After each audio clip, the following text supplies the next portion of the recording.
All right, welcome in ACHA hockey fans to a very special edition of the Great West College Hockey Podcast as we're talking to the winners. And I've got a winner. I've got the head coach from Adrian College, Gary Astalos, with me. Gary, first of all, congratulations, and how are things in Boston? Yeah, I appreciate it. Things are great. You know, the ACHA has done an excellent job with putting on this event, and it's pretty awesome with all 5 divisions playing under one roof. We're actually on our way to the rink right now to watch our women's D1 team play, and then our women's D2 team plays after them. So it's been awesome. It's all first class, and Craig Barnett and company have done a great job. I'm going to start right there before we get into your team and your big win yesterday, but that's all Adrian College is about, is support, right? I mean, you guys support your teams like no other, and, man, I really applaud that. Yeah, it's special. You know, both our women's teams were at our game yesterday and kind of felt like we had that home ice advantage a little bit. It was loud and it was pretty fun. I know our boys appreciated it. So definitely enjoy supporting each other, and you know the teams are really tight off the ice. It's a pretty cool community as you've been to campus before, and we're all happy to be here and supporting each other.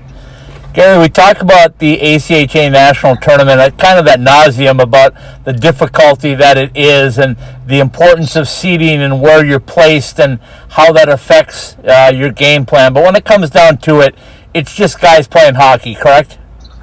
Yeah, of course. I mean, we want to stick within our systems and keep the game as simple as we can. And, you know, it's where everyone's far away from home, and there's obviously a lot of distractions, but we're just trying to keep the guys mentally focused and ready for the task at hand.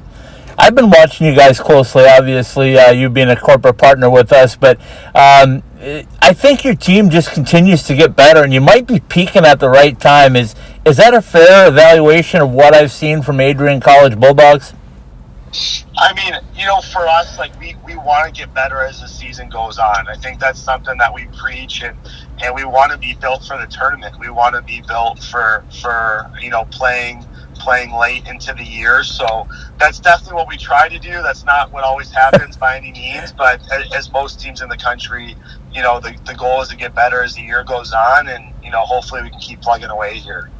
The Bulldogs yesterday in their first game in the tournament, folks, looked like a well-oiled machine. An 8-1, I believe, victory over Calvin. Am I correct on that? Yes, sir. Yep. Okay, so tell me about it. How's the offense get rolling that hard, that hot, that heavy? Because you just came off of watching an overtime game with a real good UNLV team and Grand Valley State.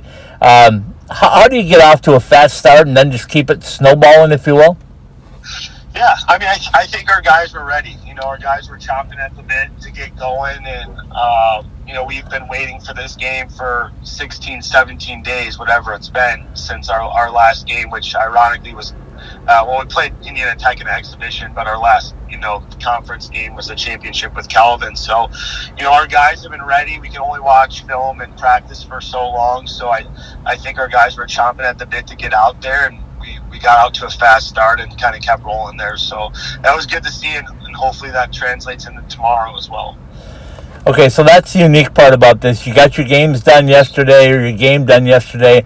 Now you get a day off before the or the quarterfinal start on Sunday, and that's always where things really get hot and heavy, I think, is a quarterfinal, semifinal, and then obviously the championship game. Am I close on that evaluation? Yeah, absolutely. You know, it got the off day today, but then it ramps up, and you got the 3-3 if you can make it to the end. So it definitely gets fast on you quick. Tell me what you see from certainly the top, let's say 8 teams, because when I looked at the rankings, I was going like, wow, how are these all going to piece together? But now that they're there and they're pieced together, your thoughts on the top really 8 teams in ACHA M1 hockey. How good are they this year as compared to maybe the past years? Yeah, I mean, I think anyone can beat anyone, and maybe even more than the top 8. I mean, if you look at the games yesterday, there's some close ones, and it's the ACHA gets better every single year. And, you know, at this point, the seedings don't mean too much. Like, anyone can beat anyone, and the hockey's really good, and it's going to be tough, and it's going to be a battle there to the end. we've talked about where you go after the national tournament, or a month or so after. You're on your way to Romania for a real big event. But how do you keep everybody focused on a one and done? Because you can say it, you can tell your guys, hey, it's one and done. But until they actually play it, and worse yet, when you lose, it's a heartbreaker, isn't it? Yeah.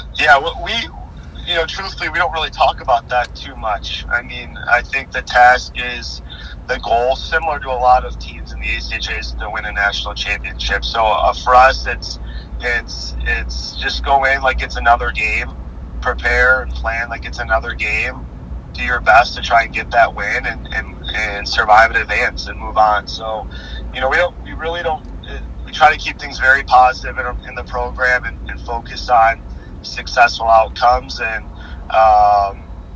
we definitely don't talk about probably the negative side of losing that much. So it's pretty interesting for sure. Okay, so as we wind things down, tell our audience a little bit about your strengths. I mean, obviously offensively, you're very good, but you're very good defensively. I think you might be the most well-rounded team that I've seen so far, with depth and offensive talent. How are you health-wise and all of that stuff? And kind of give us a thumbnail of Adrian Bulldogs M1 hockey. Yeah, I mean, we're healthy. That's kind of the most good part right now is we are healthy, which is difficult to do this late in the year. And we got a good group of kids. We got a group that's hungry.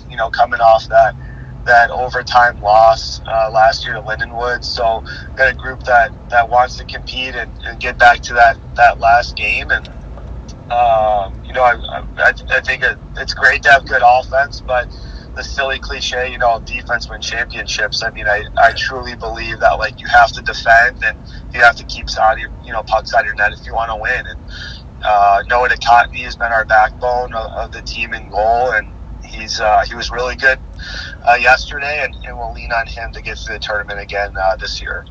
All right, final one for you. I'll let you go on this. Is the national tournament is about winning a national championship, but I think I know all you coaches, at least in the top 20, pretty well now, and it's camaraderie too, right? You guys like seeing each other in an environment where you're together for a few days and can kind of chit-chat, but how much of that actually happens, or is that just my imagination? No, it's very true. I think I came in the rink and there's 2 minutes, and Kirk Candy came over and gave me a big hug, and I got to see his boys. Because we play Kirk like 4 times a year, so, right? Sometimes he gets to bring his boys on the road, and we got to catch up with them and see how their hockey seasons are going. And tight with Leo from Ohio, got to see how he's doing. And Frank DeCristofaro actually just texted me. We're driving to the rink, me and my assistant Brendan, we're driving to the rink, and Frank texted me, our women's teams are playing against each other, so I'm going to grab a coffee with him. So, I've been in the league 7 years now, and you grow up with these guys. Like, there's a lot of times I'm calling them to pick their brain on certain situations. I mean, I've with Mike Rivera being on the USA staff, I chat with him maybe every week now, and I'm learning from these guys. I'm picking their brains, and I'm growing with them. As we get older, and some of us starting to have kids and all that stuff, you really do form this camaraderie. And very blessed and very fortunate to get these groups of great people for sure. Gary, it's always a pleasure catching up. It's always great to watch your team. Best of luck on Sunday and beyond. And I hope you don't mind if I call you again after a win. Okay? Yeah, sounds good. Thank you, Scott. I appreciate the coverage. That's Gary Astalos, the head coach from the Adrian Bulldogs M1 program, folks. We'll be right back with a little more on the ACHA National Tournament.